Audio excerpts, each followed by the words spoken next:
hand combat. To the Ranger, hand-to-hand combat is a combination of numerous martial arts. These include the momentum and redirection of Aikido,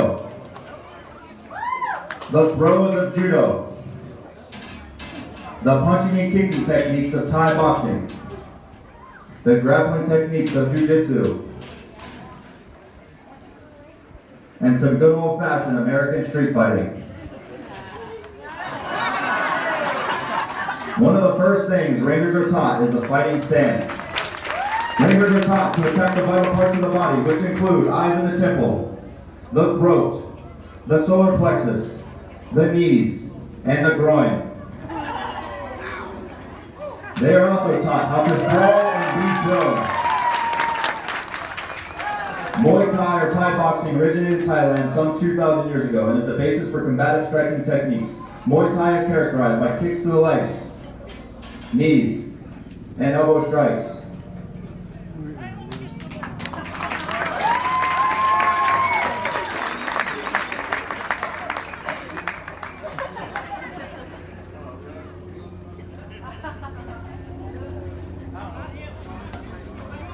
Judo, Aikido, and wrestling techniques are the basis for all combative takedowns. During hand-to-hand combat, it is inevitable that confrontation will end up on the ground. To defeat this form of attack, our Rangers are trained in the grappling techniques of Jiu-Jitsu. Our attacker is taken to the ground and pulled into the guard. The Ranger on the bottom is in the dominant position. He is able to control his opponent by using the legs, where he can attack with punches, pin on guard, or a cross-collar choke. Meanwhile, the man on top continuously tries to improve his position by passing the guard. If the man on top does not accomplish this quickly, the man on the bottom can administer a deadly triangle choke. He then achieves the side mount. To ultimately achieve the mount, from the mount, our Ranger is able to deliver blows with his fists and elbows. He can administer chokes and use various arm bars to defeat his opponent. Jiu-Jitsu originated in Japan 3,000 years ago and was brought to Brazil in the 1920s. Through the tireless efforts of the Gracie family of Rio de Janeiro, Jiu-Jitsu has evolved into one of the most efficient forms of unarmed combat. Now the core of Army combatives, Jiu-Jitsu uses positions of dominance, joint locks, and jokes to defeat an opponent. However, for every technique, there is a counter or reversal. Ultimately, the winner will be the one whose technique is best, regardless of size or strength. Once the basics have been covered, a Ranger is trained in the art of knife fighting. This scenario requires long hours of intense training to ensure success.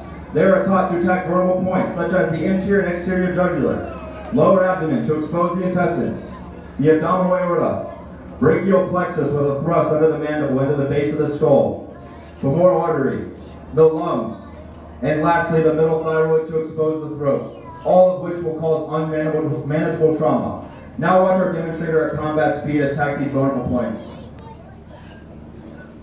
Rangers are also taught defensive techniques unarmed with a knife. Here with their bare hands, our demonstrator neutralizes an opponent armed with a knife.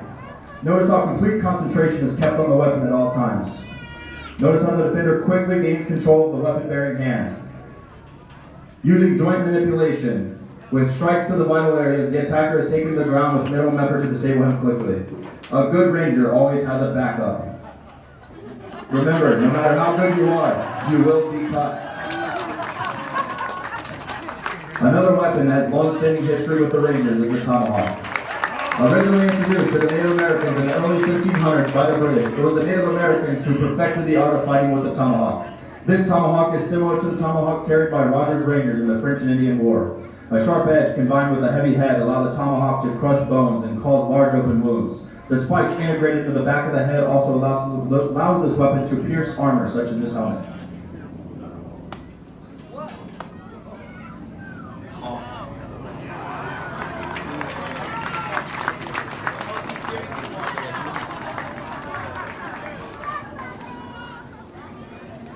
Our Rangers, like the tomahawk, are unique American weapons. Their combat skills are honed to a Ranger's edge. They have to be physically tough to withstand the rigors of sustained combat. Here our Rangers demonstrate fighting techniques using a tomahawk.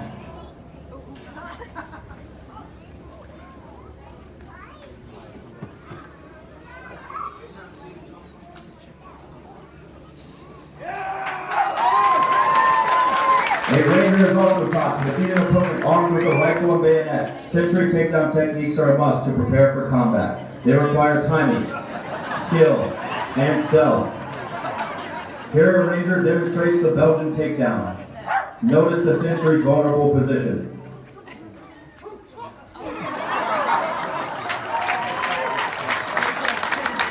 Another technique is the deadly garrote. To demonstrate its effectiveness, our Rangers will use a piano wire on a watermelon. You guys ready? I can't hear you.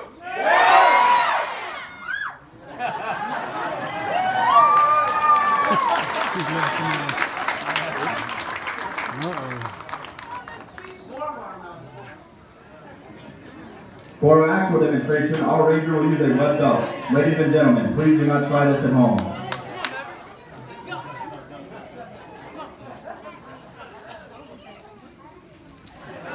Should a Ranger run out of ammo or his weapon malfunction, he is trained to fight using any means necessary.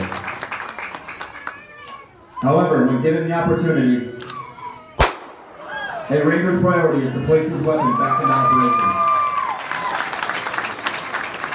A Ranger trains for war but prays for peace. However, a Ranger is prepared to defend himself against numerous armed and unarmed attackers. In this situation, our well-trained Rangers are prepared to fight to the finish.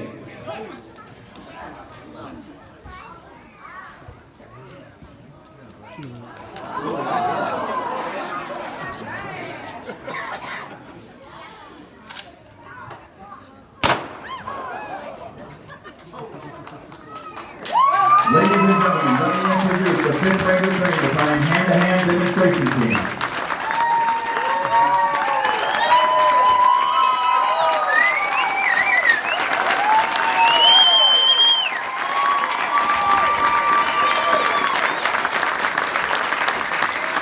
Staff Sergeant Marshall from North Kakalaki. From Fist Pump Champ from New Jersey, Staff Sergeant Donaldson.